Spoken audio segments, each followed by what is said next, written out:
Kusula abantu bekasesemba chai era bwatu bwe yabyogeranga era nandibadde muliddemu olukwe singa sizze wano okuwa testimony ku mazima ga Katolubwa.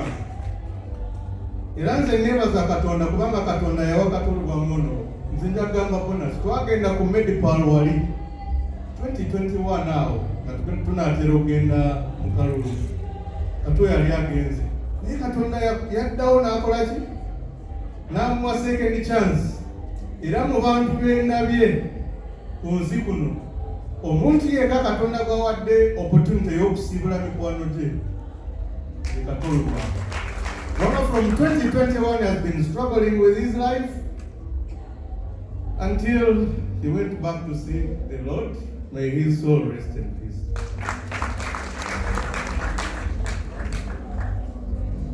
Mukama mulungi ekiseera kyonna Mukama muwe engalo yakubira Kato. Prime Minister waffe w'eggwanga bakungubazi bannange mwenna kitalo kye kya Katolubwama. Amannya nze nnamwandu Dionisia omubaka omukyalo w'Erwengo awadde mukwano gwa Katolubwama mu palamenti y'e10 ne kakati ffe twaddeyo mu y'e11. Nze mpozi sisobola kwerabira nti Katolubwama ye yatuuma Honorable Nsebegono era Supreme Leader era mu palamenti y'e10 twamuyitanga Supreme Leader owaffe y'e10 ono twabagambye twali tubeera ewaka wali tubagamba nze nawonawo Pamela ono yatucakaza nnyo balina katiimu kaffe twacakala ensi yonna. Onalabo nsereko tusaba Mukama Katonda kyokoledde Kato naffe kyotukoledde Mukama naawe akikubalire. Yagenda ennaku z'omwezi 7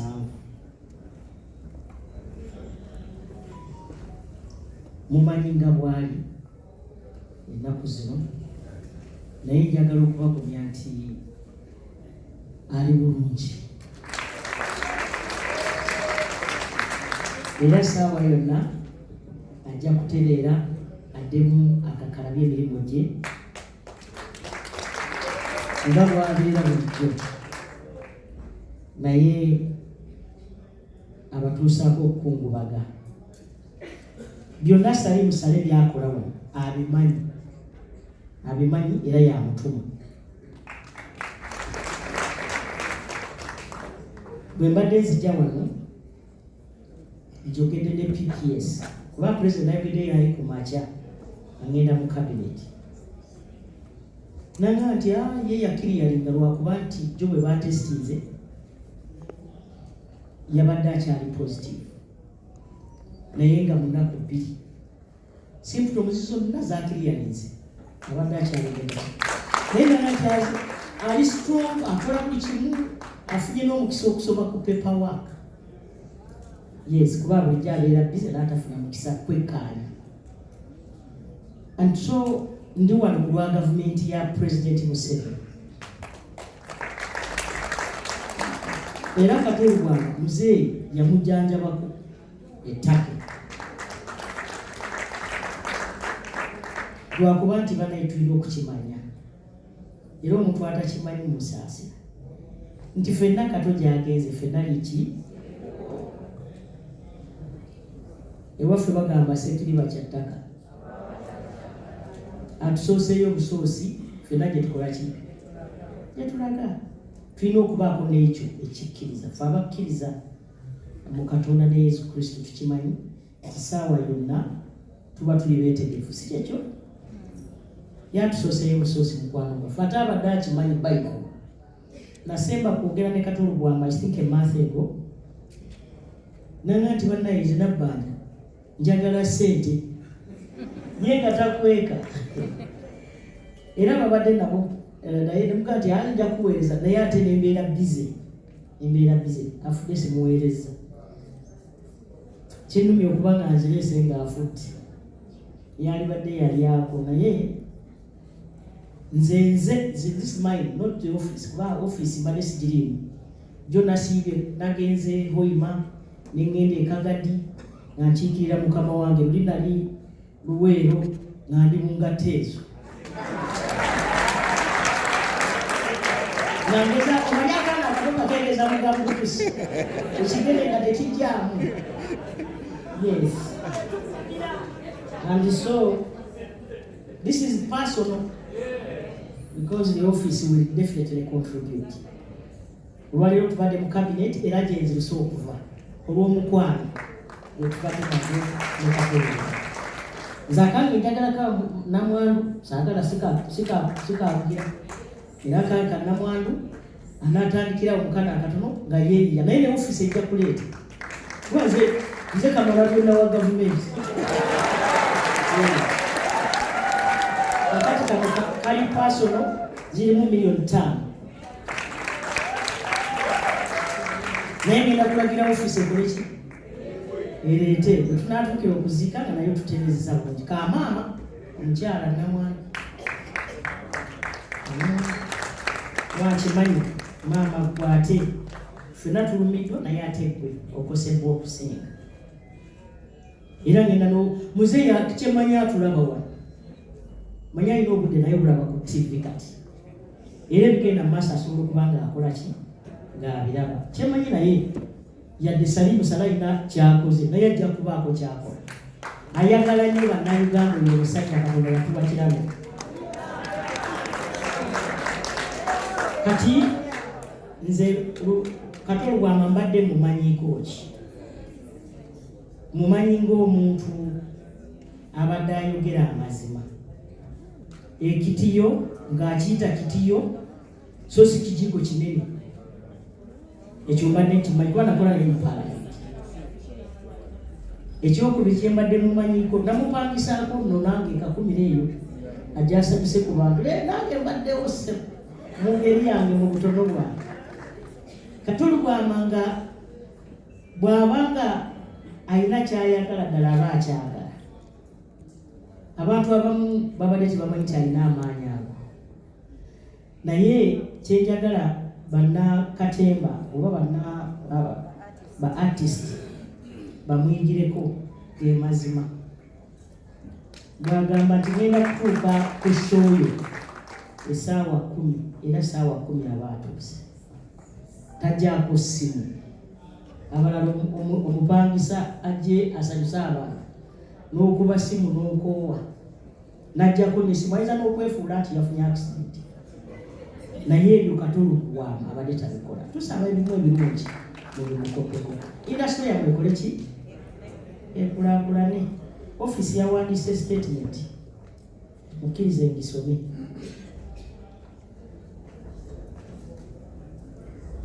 statement office of the prime minister njajje balekera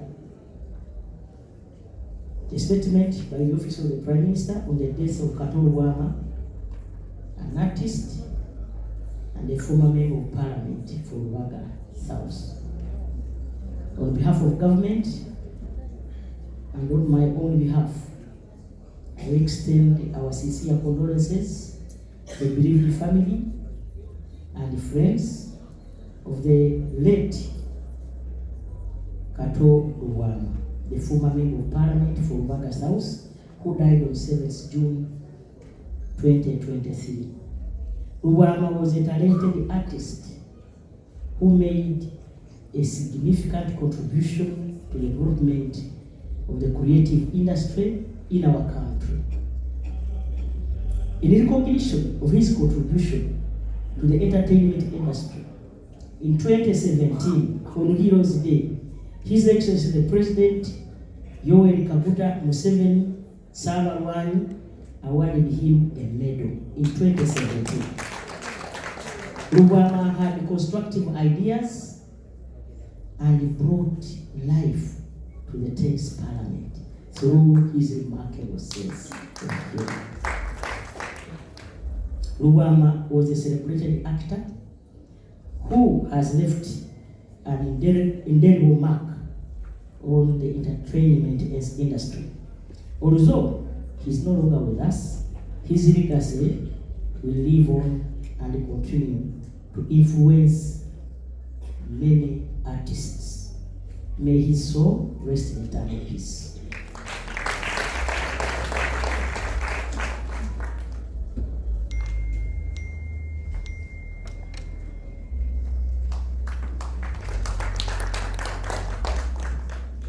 maliriza nga amasiima mwenna njagala kusiima omukulu onalebo w'e Kampala Central. Njagala okusiima abantu bano bonna abalira. Singa sigwe oluba oli awo abantu abasinga tebaali baddewa, naye njagala okusiima okubeererawo Katonda. Njagala okusiima Sale Musale olw'okuba Katonda amalaga emikwano gwe nga ye ng'omuntu. Njagala okusiima Cissy Namujju. Namanya Katonda akusise Namujju nga tuli mu Paalamenti. Namujju mwali bamukwano nnyo ne Katonda. And lastly, njagala okusiima family. Mwebale okubeererawo Katonda paka Katonda lwamututte. Naddala maama waffe, maama w'abaana, weebale nnyo. Ate tokoowa kubanga olina omulimu, abaana ndaba bakyali bavubuka. You are supposed to mentor these children. Ate naawe Katonda lwali buyita nga bw'aba ategese Katonda, ffenna tuli awo tumanyisa awayo n'akola ki, wayagalira watutwalira mu ngeri buli muntu alina olubimbi lwe bwe lukoma ng'okoma. Ekisembayo kye njagala okusaba ba artists, mbasaba okwagalana. Gavumenti yaffe eri redde okukola nammwe. We are ready to work with you irrespective of your political affiliation. Kubanga tukimanyidde ddala nti mutwetaaga, naffe tubeetaaga. We need each other. So nali mu lukiiko olwali eri bwe balondera abakulembeze abapya. Serene Sweets. Era njagala okubagamba nti tukyali ku ekyo kyennyini. N'olunaku lwa leero etteeka lye mwogerako twalyogeddeko ku principles zaalyo. So ffe tetulimba, mubadde just nga temuli organized nga minisita bw'ayogedde, naye kati temuli wamu mujja kufunamu nnyo okuguno omulembe. Mujja kufunamu nnyo n'abaana baffe kubanga mumwe muli olwaleero ekyabaana baffe be bali mu ena industry. It's not a one man's show. Olwaleero mwe muliwo ekyabaana baffe be bakoze eki. Ffe tuteekateeka n'ebyabaana abanajja mu maaso. Etteeka eryo kikulu nnyo, twatandise olyogerako nga gavumenti. Ekyo nze mbadde njagala mukubenga ne bazaanikazaalako. So njagala okusiima Mukama Katonda ayatuwa Katolobwamu. Abantu abamu babadde balina omutima mulungi, naye Katolobwamu abadde alina omutima omulungi. Mukama Katonda amuwe ekyumulo eky'emirembe. Tuyite Right Honorable Prime Minister ateekeko ekimuli nga werekeddwako Honorable Minister of Microfinance, my Honorable Kasolo. Engalo. Tukwebaza nnyo Right Honorable Prime Minister. Nedda mukama wange tusaba eddakiika emu family eyogere kusiima nga wuli. Eddakiika emu biri bwe zityo tweyanziza akkiriza Mama Anne ne family n'abaana bonna tubasaba mwandize wabasobola okujja ne muyimirirako wano, so wali Conrad ajja kutuusa okubaka.